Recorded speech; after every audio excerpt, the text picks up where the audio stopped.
Before you hit that buy button on Mia and Sophia Charleston, here's something you really need to hear because what looks like a sweet mom and daughter boutique with handmade coastal fashion and big heartwarming stories may not be what it seems at all. And after closely examining the site, the branding, and real customer experiences, some serious red flags start to show up fast as the store claims to have operated since 2015, yet the website itself appears to be brand new with no credible proof of that history. And the emotional founder's story feels more like AI-generated marketing rather than something backed by verifiable real people.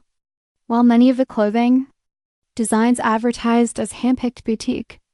items appear identical to mass-produced products from cheap Chinese wholesale, platforms that are being resold at highly inflated prices with constant fake discounts to create urgency.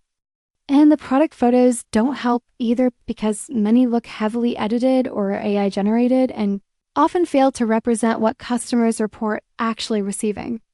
which is usually lower quality than expected or completely different from the listing images.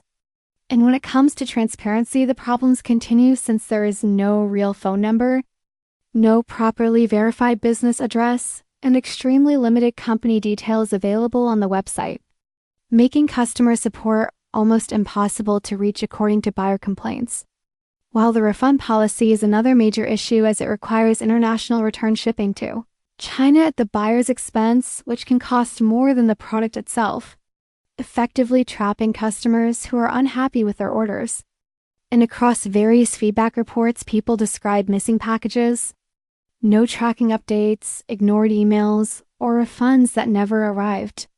all painting a troubling picture of a store that relies heavily on emotional branding and aggressive discount tactics instead of solid trust and service. So while nothing here proves with certainty that Mia and Sophia Charleston is an outright scam, the combination of misleading marketing, lack of transparency, questionable sourcing, and poor customer experiences raises enough concerns that shoppers should proceed with extreme caution before spending their money.